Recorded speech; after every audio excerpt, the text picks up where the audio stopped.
Monsieur le ministre, la parole est à Madame Laetitia Romero-Diaz.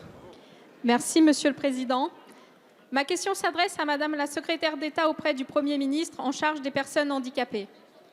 Madame la ministre, j'étais la semaine dernière à vos côtés dans l'Essonne où vous avez pu mesurer l'importance des mesures que vous portez, les attentes qu'elles suscitent, les initiatives qui amplifient sur le terrain la politique que vous engagez.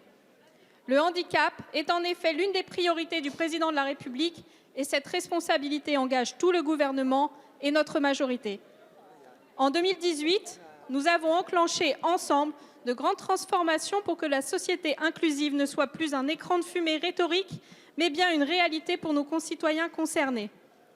Vers une école inclusive, avec l'augmentation et la transformation des contrats d'accompagnants à l'école, vers l'inclusion dans l'emploi, avec les mesures prises dans la loi sur la formation et l'apprentissage, sans oublier bien sûr le quotidien des personnes en situation de handicap, que ce soit dans leurs relations avec les MDPH, dans l'accès au logement avec la loi Elan ou dans la revalorisation progressive de l'allocation adulte handicapé de 100 € par mois.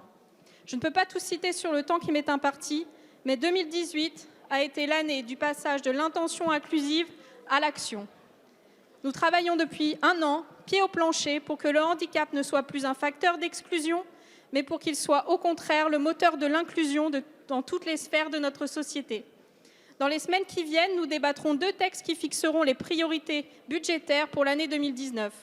L'enjeu de ce budget, c'est de se donner les moyens d'accélérer encore l'ambition que nous portons ensemble. Aussi, Madame la Ministre, pouvez-vous nous expliquer en quoi le budget que nous voterons est bien celui de la poursuite et de l'accélération vers une France plus inclusive et plus protectrice des plus vulnérables. Merci.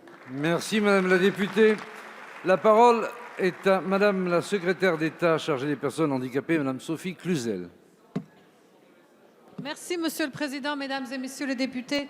Madame la députée, j'ai pu apprécier en effet votre engagement dans cette belle journée que nous avons passée la semaine dernière. Oui, le gouvernement garde le cap. Oui, le handicap est une priorité du quinquennat et elle se traduit par des investissements massifs sur l'année qui va venir. Je voudrais rappeler qu'un 2e comité interministériel se tiendra le 9 octobre prochain.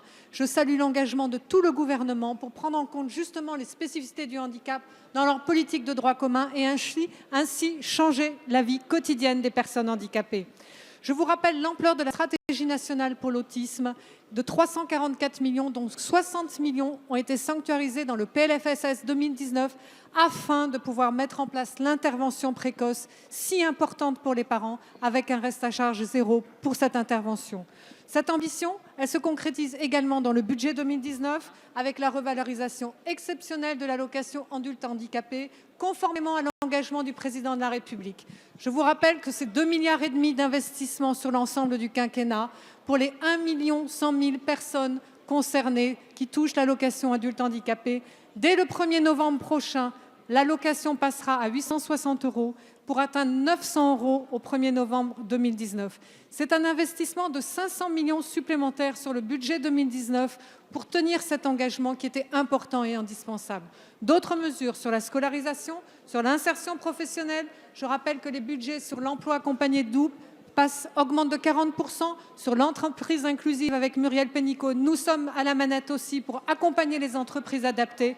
Plus de 45 millions qui permettront le recrutement de plus de 8000 personnes.